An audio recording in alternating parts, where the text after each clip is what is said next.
नमस्कार, मैं अभिषेक आप सबका स्वागत करता हूं अपने कॉम्प्लेक्स एनालिसिस की इस लेक्चर सीरीज़ में। आज का टॉपिक जो है वो है टेलर सीरीज़ और लॉरेंज सीरीज़। पार्ट 1 को हम लोग यहाँ डिस्कस करने जा रहे हैं, इसको आगे भी कंटिन्यू करेंगे हम लोग। इसके पहले मैं आपसे ज़रूर निवेदन करूँगा कि अभी रिसेंटली मैंने residue theorem, Cauchy integral formula और कॉम्प्लेक्स एनालिसिस के और भी कुछ महत्वपूर्ण टॉपिक हैं जिस पे वीडियो अपलोड किया है, आप ज़रूर देखिएगा। उन सब से आपका कॉन्सेप्ट बहुत ही क्लियर होगा और कॉम्प्लेक्स एनालिसिस जैसा एक इम्पॉर्टेंट जो टॉपिक होता है आपके प्योर मैथमेटिक्स और अप्लाइड मैथमेटिक्स का, वो कॉन्सेप्ट बहुत ज़्यादा हद तक क्लियर हो जाएगा। आइए बात करते हैं टेलर्स और लॉरेंज सीरीज़ की। जब भी हम कोई फंक्शन लेते हैं F of Z, complex function F of Z, जो कि आप देख सकते हैं यहाँ पे लिखा हुआ है, अगर इस फंक्शन को हम चाहते हैं कि पावर सीरीज के फॉर्म में एक्सप्रेस करना, पावर सीरीज का मतलब होता है, अभी आगे चल के उसे हम आपके लिए यहाँ पे कोड भी करेंगे। पावर सीरीज का मतलब होता है कि अलजेब्रिक फॉर्म में इसको एक्सप्रेस करना चाहते हैं किसी भी कॉम्प्लेक्स फंक्शन को, इसी को हम लोग पावर सीरीज कहते हैं। तो हम लोग वहाँ पे टेलर सीरीज या लॉरेंज सीरीज का प्रयोग कर सकते हैं। आपने real function F of x के लिए टेलर सीरीज और मैक्लॉरिन सीरीज पहले पढ़ा हुआ है, और ये कहीं ना कहीं जो टॉपिक और चैप्टर है ना, वो उसी से इंस्पायर्ड और इन्फ्लुएंस है। तो अभी हम लोग बस जानने की कोशिश करते हैं कि कैसे हम लोग टेलर्स और लॉरेंज सीरीज से किसी भी फंक्शन एफ ऑफ जेड, जो कि कॉम्प्लेक्स फंक्शन है, उसको हम लोग एक्सप्रेस कर सकते हैं पावर सीरीज के फॉर्म में। यहाँ पर एक बहुत ही इंपॉर्टेंट क्वेश्चन दिया हुआ है, स्टेटमेंट हम पढ़ देते हैं। Find the Taylor series for the function, और फंक्शन जो है वो दिया हुआ है यहाँ पे 1/z² + 4z + 3 in the region mod z is less than 1। तो एक रीजन दिया हुआ है और ये फंक्शन दिया हुआ है, इसको हमें टेलर सीरीज के फॉर्म में एक्सप्रेस करना है। ठीक है जी, ये क्वेश्चन है। अब इसके लिए कुछ प्री रिक्विजिट्स की ज़रूरत है, कुछ पहले से जानकारी होना बहुत ज़रूरी है। तो आइए, जो बेसिक इन्फॉर्मेशन किसी भी बच्चे के पास होना चाहिए इस तरह के क्वेश्चन सॉल्व करने के लिए, उसको थोड़ा सा हम लोग डिस्कस कर लेते हैं। सबसे पहले तो बाइनोमियल एक्सपेंशन से आपको ये पता होना चाहिए कि 1 + z⁻⁻1 अगर है तो इसका expansion 1 - z + z² - z³ and so on. Alternatively sign will be change. देखिए, आप प्लस से शुरू किया, माइनस प्लस माइनस ऐसे चला जा रहा है, और z का पावर निरंतर बढ़ता जा रहा है। z पावर 0 से शुरू किया, z पावर 1 यहाँ पे है, यहाँ z पावर 2 है, z पावर 3 है। तो ये सेम जो आपको पैटर्न है वो यहाँ भी दिख रहा है। अगर आप सेकंड वाला देखोगे फार्मूला, उसमें भी z का पावर लगातार बढ़ता जा रहा है, लेकिन चूंकि यहाँ पे लिखा है 1 - z पावर -1 और यहाँ लिखा है 1 + z पावर -1, तो इसका जो एक्सपेंशन होगा उसमें साइन जो होगा वो अल्टरनेटिवली चेंज नहीं होगा, जैसा कि ऊपर वाले में हुआ है। सिंपली ये क्या होगा, 1 - z पावर -1 का एक्सपेंशन 1 + z + z², सारे जगह सारे टर्म प्लस साइन के साथ मिलेंगे। तो इसको किसी तरीके से भी आप लिख के या जैसे भी आप याद कर सकते हो, आप इसे ज़रूर याद कर लो कि 1 + z पावर -1 का एक्सपेंशन क्या होता है और 1 - z पावर -1 का एक्सपेंशन क्या होता है। इसको और विस्तृत तौर पे अगर आपने मेरा लेक्चर डिफरेंशियल इक्वेशन पे अटेंड किया है पहले, जो कि यहाँ पे आप मेरे चैनल पे देख सकते हैं, तो वहाँ पे डिफरेंशियल इक्वेशन में एक पर्टिकुलर इंटीग्रल का फॉर्म होता है x power m, polynomial form में जब होता है आपका q यानी राइट हैंड साइड, तो वहाँ पे इस फॉर्मूले की ज़रूरत पड़ी थी। वहाँ पे बहुत ही विस्तृत तौर पे हमने इस पे बात किया है कि कैसे आप इसको याद कर सकते हो। फिलहाल मेरे को इतने डेप्थ में जाने की ज़रूरत नहीं है। बहुत ही सिंपल तरीके से आपके दिमाग में ये कहीं ना कहीं फीड होना चाहिए कि भाई मेरे को 1 + z पावर -1 और 1 - z पावर -1 का जो एक्सपेंशन होता है वो क्या होता है, वो यही होता है जो यहाँ पे आपके समक्ष लिखा हुआ है। ठीक है, ये तो पहली बात हो गई। दूसरी बात, आपके पास फैक्टराइजेशन का थोड़ा सा कॉन्सेप्ट होना चाहिए, जो कि आप क्लास 9th स्टैंडर्ड में पढ़ते हैं। जैसा कि मेरा फंक्शन जो यहाँ दिया हुआ है वो 1 डिनोमिनेटर, अगर आप देखेंगे तो डिनोमिनेटर में दिया है z² + 4z + 3 दिया है। अगर हम इसको लीनियर फॉर्म में लिखना चाहते हैं या लीनियर इक्वेशन के फॉर्म में लिखना चाहते हैं, तो उसके लिए हमें इसको फैक्टराइज करना पड़ेगा। तो जब आप फैक्टराइज करोगे तो आप देखोगे कि आपको दो ऐसे नंबर्स मिलने चाहिए, दो ऐसे वैल्यूज़ मिलने चाहिए जिनका प्रोडक्ट जो होना चाहिए वो 3 के बराबर होना चाहिए और उनका सम जो होना चाहिए वो 4 के बराबर होना चाहिए।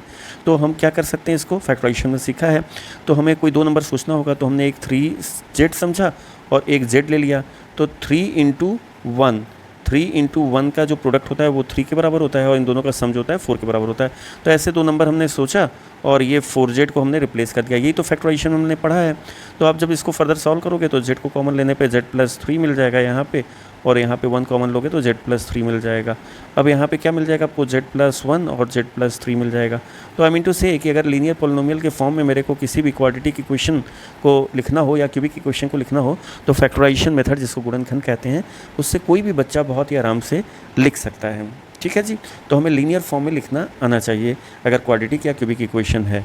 ठीक है जी। ये दूसरी चीज़ होगी। ये भी एक बेसिक कॉन्सेप्ट है जो कि सबको पता होना चाहिए। तीसरा, अगर मान लीजिए हमने यहाँ पे किया इसको फैक्टराइज और मेरे पास z+1 और z+3 आ गया, तो हमें इस तरह का अगर लीनियर फैक्टर मिलता है z+1 और z+3, तो हमें पार्शियल फ्रैक्शन भी पता होना चाहिए। और पार्शियल फ्रैक्शन क्या हो जाएगा, एक लीनियर फैक्टर के लिए हो जाएगा z+1 और दूसरे लीनियर फैक्टर के लिए दूसरा कांस्टेंट आ जाएगा b, वो z+3 के साथ हो जाएगा। अब यहाँ से आपको a और b की वैल्यू निकालने आना चाहिए पार्शियल फ्रैक्शन से।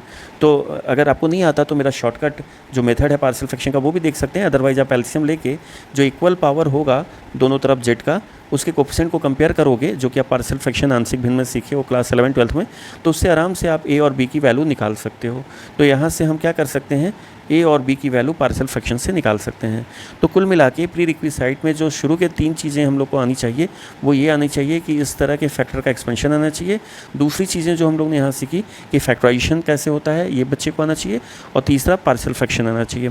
अगर ये 3 चीज़ किसी भी बच्चे को आता है तो उसके लिए लॉरेंट सीरीज़ या टेलर सीरीज़ बहुत ही आसान हो जाएगा। ठीक है। ये इनिशियल लेवल पे हर एक बच्चे से एक्सपेक्ट किया जाता है कि उसे आना चाहिए। अब हम बात कर लेते हैं टेलर सीरीज़ की। अगर टेलर सीरीज़ की बात करें तो टेलर सीरीज़ में क्या होता है और लॉरेंट सीरीज़ में बीच का जो डिफरेंस होता है पहले उसे समझना चाहिए। मान लो कोई सर्किल ले लेते हैं सी, ये आपके सामने एक सर्किल है सी, इसका सेंटर ले लेते हैं ए। मान लीजिए यहाँ पे हमने एक सेंटर ले लिया और ये z ए पे है। अब ये सर्किल के अंदर जितने भी पॉइंट हैं सारे पॉइंट पे फंक्शन जो है, कौन सा फंक्शन, फंक्शन f(z) एनालिटिक है। पूरे पॉइंट पे फंक्शन क्या है, एनालिटिक है। सर्किल का सेंटर क्या है, सर्किल ए है, और इस सर्किल के अंदर फंक्शन हर जगह एनालिटिक है। अगर फंक्शन एनालिटिक है तो ऐसे फंक्शन का एक्सपेंशन जो होता है वो टेलर सीरीज़ के माध्यम से होता है। कहाँ पे टेलर सीरीज़ की ज़रूरत पड़ती है, जहाँ सर्किल के अंदर फंक्शन हर एक पॉइंट पे क्या हो, आपका एनालिटिक हो। और अगर फंक्शन सर्किल के अंदर किसी पॉइंट पे सिंगुलरिटी हो शो करता है, सिंगुलरिटी का मतलब फंक्शन किसी पॉइंट पे एनालिटिक नहीं होता है, तो लॉरेंट सीरीज़ का प्रयोग होता है। ठीक है जी।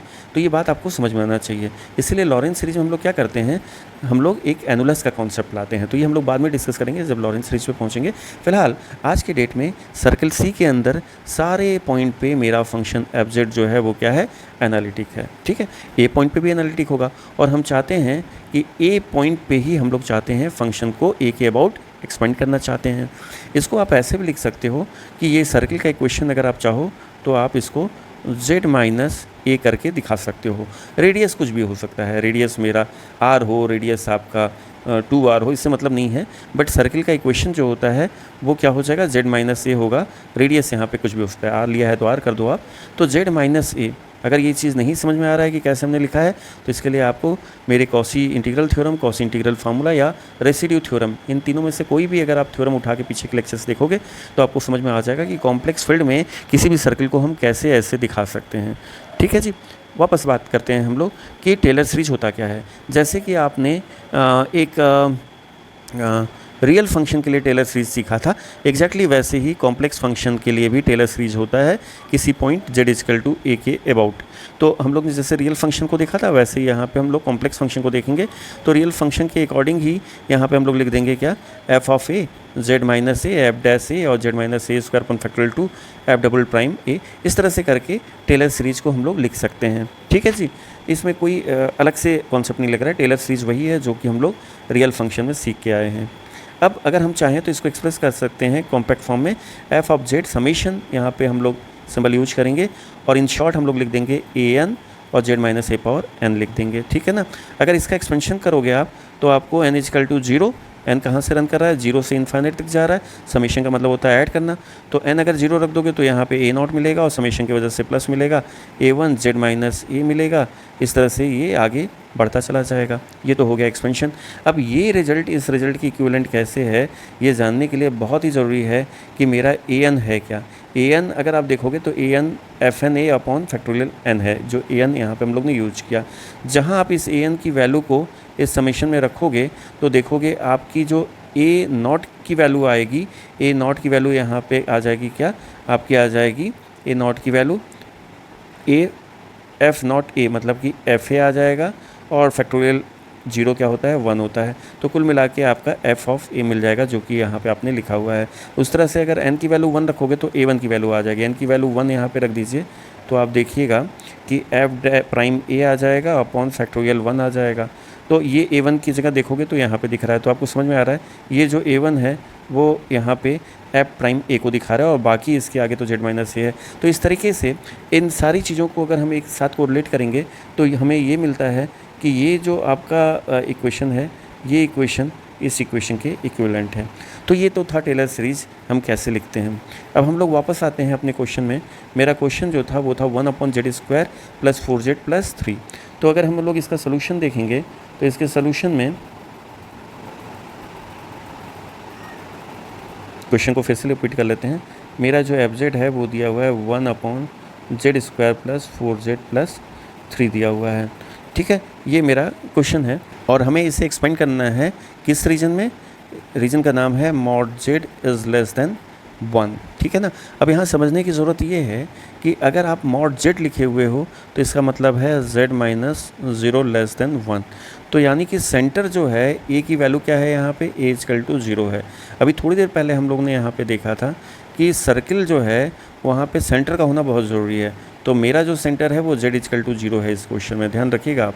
तो आपको अगर z = 0 दिया हुआ है तो यहाँ पे हम लोग 0 के अबाउट में इस फंक्शन को एक्सपेंड करने जा रहे हैं। अब इसको सॉल्व करने के दो तरीके हैं। एक तो आपका कन्वेंशनल मेथड है जो कि यहाँ पे दिया हुआ है, उससे आप सॉल्व करोगे तो आपका हो जाएगा इस फॉर्मूले को यूज करके। और दूसरा हम लोग अभी थोड़ी देर बाद डिस्कस करेंगे कि इसको हम लोग शॉर्टकट मेथड से भी सॉल्व कर सकते हैं और जो बहुत ही ईजिली आपको आंसर दे देता है। पहले हम लोग फार्मूला को यूज करते हैं। फार्मूला जो हम लोग ने सीखा है, अगर z = 0 के अबाउट करना है तो f ऑफ z का जो एक्सपेंशन होगा, देखिए इस फार्मूले को यूज करते हुए अगर हम लिखते हैं तो f ऑफ 0 हो जाएगा, प्लस क्या आपको मिलेगा, z माइनस 0 मिलेगा और यहाँ पे क्या मिल जाएगा, f प्राइम 0 मिल जाएगा। इस तरह से आप आगे जाओगे तो z माइनस 0 का स्क्वायर मिल जाएगा, f डबल प्राइम 0 मिल जाएगा अपॉन फैक्टोरियल 2 मिल जाएगा और ये सो एंड सो ऑन आगे बढ़ता चला जाएगा। तो कुल मिला के हम लोग ने क्या किया, हम लोग ने इसी फार्मूले को यहाँ पे लिख दिया, बस a की वैल्यू हम लोग ने आइडेंटिफाई कर लिया था, ऐसा कर दिया था। अब ये किसके इक्विवेलेंट होगा, ये f ऑफ 0 हो जाएगा और यहाँ पे z f प्राइम 0 हो जाएगा। मैं फिर से कह रहा हूँ कि ये एक मेथड मैं यहाँ पे डिस्कस तो कर रहा हूँ, लेकिन आपको सजेस्ट करूँगा कि इस मेथड के चक्कर मत पड़िएगा। आपको जो सेकंड शॉर्टकट तरीका हम बताएंगे अल्टरनेटिव मेथड, आप उससे ही क्वेश्चन सॉल्व करिएगा। और साथ ही साथ अभी मैं ये भी बता दूंगा कि कब क्वेश्चन इस फॉर्मूले से सॉल्व करना आपके लिए कंपलसरी हो जाता है। ठीक है ना, किस तरह के क्वेश्चन में, वो भी अभी 2 मिनट के बाद आप लोग को पता चल जाएगा। फिलहाल इसको जब सिंप्लीफाई करते हैं तो ये हो जाएगा z² f double prime 0 upon factorial 2 और ये इस तरह का हो जाएगा। यानी कि मेरा जो FZ है ना वो z = 0 के अबाउट जो होता है वो इस तरह का हो जाता है। ये बहुत ही इंपॉर्टेंट आपका इक्वेशन हो गया। ठीक, अब यहाँ पे हम लोग यहाँ पे कोशिश ये करें कि ट्रेडिशनल मेथड से इस क्वेश्चन को कैसे सॉल्व कर सकते हैं। अब अगर आपको f ऑफ 0 की वैल्यू, f प्राइम 0 की वैल्यू, f डबल प्राइम 0 की वैल्यू पता चल जाए तो आप आराम से क्वेश्चन को सॉल्व कर लोगे। और मेरा ये जो क्वेश्चन है ना, वहाँ पे फंक्शन का नाम जो दिया हुआ है 1/z² + 4z + 3, ये तो न्यूमेरिकल प्रॉब्लम में आपका वैल्यू दिया है f ऑफ z का। यहाँ से कोई भी बच्चा चाहे तो f ऑफ 0 की वैल्यू निकाल सकता है। f ऑफ 0 क्या हो जाएगा, 1/3 हो जाएगा। इसी तरीके से अगर हम कह दें कि आपको f प्राइम z निकालना है तो f प्राइम z के लिए सिंपल तरीका क्या है कि पहले इसको आप ऊपर ले जाओ। जब आप ऊपर ले जाओगे तो ये हो जाएगा -1। अब f प्राइम z जब करोगे तो ये हो जाएगा -z² + 4z।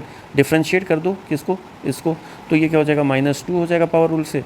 और फर्दर जब आप अंदर जाके डिफ्रेंशिएट करोगे तो 2z + 4 हो जाएगा। ठीक है जी, यहाँ से आप f प्राइम 0 निकाल दीजिए। f प्राइम तो निकला है, z = 0 रख दो। जहाँ आप z = 0 रखोगे तो ये माइनस और यहाँ पे जेड हर जगह रख दोगे तो 4/9 आ जाएगा। ये आपका एफ प्राइम जेड आ गया। वैसे ही आप एफ डबल प्राइम जेड निकाल ले सकते हैं यहाँ से, इसको डिफ्रेंशिएट करके फर्दर, और एफ डबल प्राइम जीरो की वैल्यू आप यहाँ से निकाल सकते हैं। जहाँ जहाँ जेड है वहाँ इसमें जेड इक्वल टू 0 रखोगे जब आप, तो आपको एफ डबल प्राइम 0 मिल जाएगा। ठीक है ना। इस तरह से हम लोग क्या करेंगे, हम लोग F0 और F'0 और F डबल प्राइम 0 की वैल्यू निकाल सकते हैं किसी भी क्वेश्चन के लिए। अब हम लोग इसको रख देते हैं कहाँ पे, इक्वेशन 1 में। ये जो इक्वेशन 1 था, तो F0 की वैल्यू कितनी आई, F0 की वैल्यू 1/3 आई है, तो हम लोग यहाँ रख दें 1/3 प्लस एफ प्राइम 0 की वैल्यू कितनी आई है, Z, तो पहले लिख दो आप जैसा कि Z यहाँ पे लिखा हुआ है, और एफ प्राइम 0 की वैल्यू आपने निकाला है -4/9। इसी तरीके से जो बच्चा आगे किया होगा वो एफ डबल प्राइम 0 की वैल्यू निकाला होगा और आगे की वैल्यू निकाला होगा। तो एफ डबल प्राइम 0 अगर आप निकाल पाते हैं तो इस इक्वेशन में रख दीजिएगा जेड स्क्वायर के साथ। तो सो एंड सो ऑन हम लोग आगे ऐसे करके छोड़ देते हैं कि कुछ और भी टर्म्स हमें मिलेंगे और उसको हम लोग लिख देंगे। तो अल्टीमेटली हम लोग देख रहे हैं कि ये जो मेरा फंक्शन है ना, Z square plus 4z plus 3, इसको अगर हम लोग एक ट्रेडिशनल मेथड से सॉल्व करते हैं तो इसकी वैल्यू कुछ इस तरह से आती है, और अगर आप सॉल्व करोगे तो कुछ कोफिशिएंट के साथ यहाँ पे जेड स्क्वायर मिलेगा और बाकी टर्म मिलेगा। तो हम लोग को इस तरह से एक सोल्यूशन मिलता है और वही इसका फाइनली आंसर हो जाता है। लेकिन मैं फिर कहूँगा कि इस मेथड से आप कर तो सकते हो, लेकिन इससे अच्छा भी एक शॉर्टकट मेथड है, उससे करने की कोशिश कीजिएगा।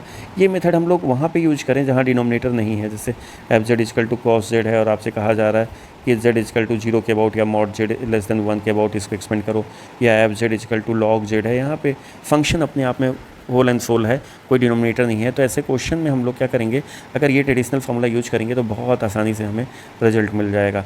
लेकिन हम लोग चाह रहे हैं कि एक अल्टरनेटिव मेथड को यूज़ में लाएँ, जिससे मेरा क्वेश्चन बहुत ही आराम से सॉल्व हो जाए।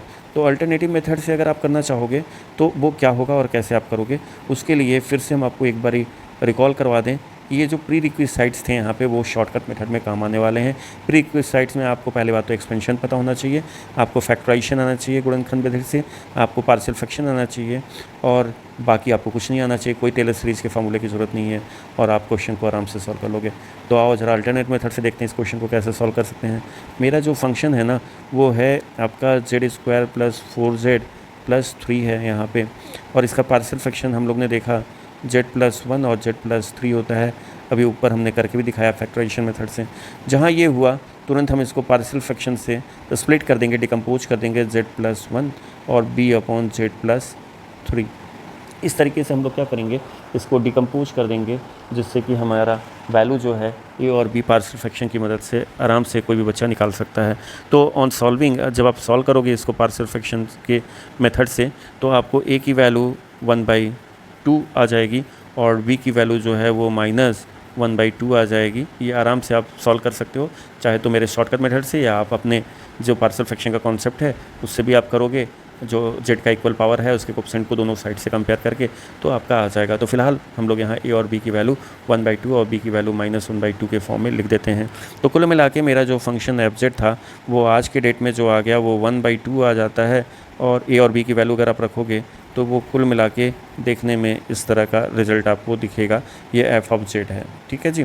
जब इतना काम हो जाएगा तो आपको ये सोचना है कि आपके पास एक सर्किल है, और वो कहाँ पे आपको ये दिया हुआ है क्वेश्चन में, देखिए mod Z less than 1 region पे, आपको इस रीजन में जाके आपको क्वेश्चन को सॉल्व करना है। हम फिर से एक दफ़ा आपको क्वेश्चन दिखा दें, शुरू में बिल्कुल दिया हुआ है इस रीजन में।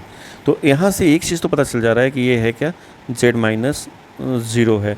z-0 से हो जा रहा है कि हमें 0 के अबाउट करना है, या हमें ये भी पता चल जा रहा है कि z-0 का मतलब होता है कि हमारा जो आंसर आएगा वो z के टर्म में मिलेगा। ठीक है ना, z-a के टर्म में नहीं, z-a=0 रख दोगे तो z-0 मतलब z के पावर में आपको यहाँ पे आंसर मिलेगा।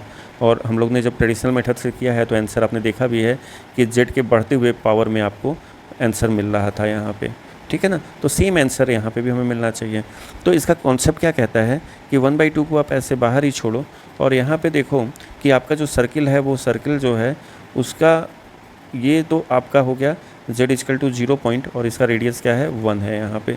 तो आपको बस ये देखना है यहाँ पे कि z साहब जो है वो जो रेडियस 1 वाले सर्किल में लाई करता है, उसके लिए 1 जो है वो क्या है, 1 सर्कम्फ्रेंस पे आएगा, यानी कि 1 क्या है, वो बड़ा है, सारे वैल्यूज से बड़ा है। तो 1 को अगर हम लोग कॉमन ले लेते हैं या इसको रीअरेंज कर देते हैं तो हमें 1 प्लस जेड ये लिखा हुआ दिखेगा यहाँ पे। उसी तरीके से अगर इन दोनों में देखें तो जेड जो है वो आपका क्या है, रेडियस 1 का है, तो 3 बड़ा है या 1 बड़ा है, तो हमें समझ में आएगा 3 बड़ा है। देखो 3 वाला अगर सर्किल आप ड्रॉ करोगे तो वो और बड़ा हो जाएगा, तो 3 वाला बड़ा है, तो हम लोग 3 को यहाँ पे क्या करेंगे, कॉमन ले लेंगे और हमें मिल जाएगा 1 प्लस जेड बाई 3 मिल जाएगा यहाँ पे, ठीक है ना। तो इस तरीके से हम लोग कॉमन ले लेंगे। अब यहाँ पे क्या मिलेगा, जो बड़ा होगा वो कॉमन में बाहर आएगा। अब इसको अगर ऊपर ले जाओगे तो ये हो जाएगा 1 प्लस जेड पावर माइनस 1 हो जाएगा, और अगर आप इसको ऊपर की तरफ ले जाओगे तो ये हो जाएगा 1 plus Z by 3 power minus 1 हो जाएगा। अब अगर आप इसका एक्सपेंशन करोगे तो आप देखोगे ये आ जाएगा, ये एक्सपेंशन अभी आपको हमने सिखाया है, 1 minus Z plus Z square minus 1 सो आ जाएगा यहाँ पे, और माइनस 1/3 अगर आप इसका एक्सपेंशन करोगे तो ये 1 minus Z by 3 plus Z square by 9 और प्लस माइनस 1 सो ऐसा मिल जाएगा। तो कुल मिला के मेरा ये वैल्यू आ गया। अगर हम यहाँ पे कांस्टेंट वाले टर्म को कांस्टेंट वाले टर्म से और जेड के पावर 1 वाले टर्म को जेड पावर 1 वाले टर्म के साथ ऐड करेंगे तो आप देखोगे कि आपका आंसर एग्जैक्टली वही आएगा जो अभी थोड़ी देर पहले आपने निकाला, 1/3 माइनस 4/9 जेड। आप इसको सॉल्व करके देख लीजिएगा, 1/3 माइनस 4/9 जेड और सो ऑन जो भी आगे का रिजल्ट होगा प्लस माइनस वो उस तरह से मिल जाएगा। तो लेकिन ये टेक्निक जो है ये बहुत ही ईजी है, क्यों, क्योंकि आपको डिफ्रेंशिएशन की प्रॉब्लम नहीं है, आपको डिफ्रेंशिएशन करने की ज़रूरत नहीं है, जो कि यहाँ पे करने की ज़रूरत हो रही थी, और बहुत ही ईजिली आप क्या कर रहे थे, इसको सॉल्व कर ले रहे थे। तो मुझे पूरी उम्मीद है कि ये लेक्चर आपको समझ में आया होगा और आप 2 अलग अलग मेथड्स इसको करना सीखें, एक तो ट्रेडिशनल मेथड और दूसरा शॉर्टकट मेथड। तो शॉर्टकट मेथड आपको बहुत अच्छा लगा होगा। शुभ रात्रि, फिर से मुलाकात होगी अगले लेक्चर के साथ। आप बने रहिए और प्लीज़ इसे सब्सक्राइब भी कीजिए और अपने लाइक्स और कमेंट्स ज़रूर दीजिए।